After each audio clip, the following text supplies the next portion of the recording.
The biggest problem we've seen among members was one of them was resume, because most of immigrants have qualifications, they have a skill set, but they freeze when they're asked to prove your values, right? If you're one of those who go to interviews and all of a sudden you think like that, you've forgotten everything that you know. And this is not you, this is a lot of people that we see, 90% of people having the same problem, because you never prepare for it properly. We don't want you to answer like in a student. From now on, when you go to an interview, we don't want you to sound like a student.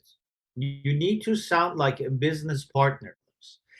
When you think like a student, when you think like somebody who's been underdog and who's being there just to answer their questions, you over explain because you lack confidence. This is what you're learning, because you don't want to go to another interview sound like 100 other people who are interviewing.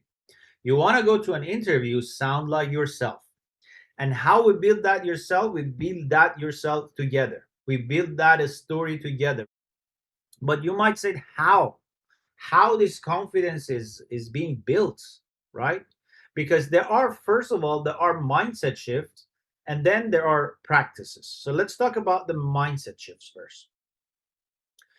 You're not going to interviews anymore for the sake of interview. It's not a test, guys. Interviews are not tests. That's because, guys, confidence comes from a system. Confidence is not like you wake up one day, you go in front of the mirror. I know a lot of motivational speakers, they try to teach you confidence by telling you go in front of the mirror and talk to yourself about the good things you have. That's the worst way to practice confidence. Why? Because you tell yourself good things, and then the next day you go out, you fail, or somebody else tell you exact opposite, you become depressed, right? Because you are building a confidence on a fake method. So never, never, never go in front of a mirror and try to gain confidence by applauding yourself, because that is the fake way to just get a quick confidence right there. Go outside, somebody says opposite, you go down like a roller coaster.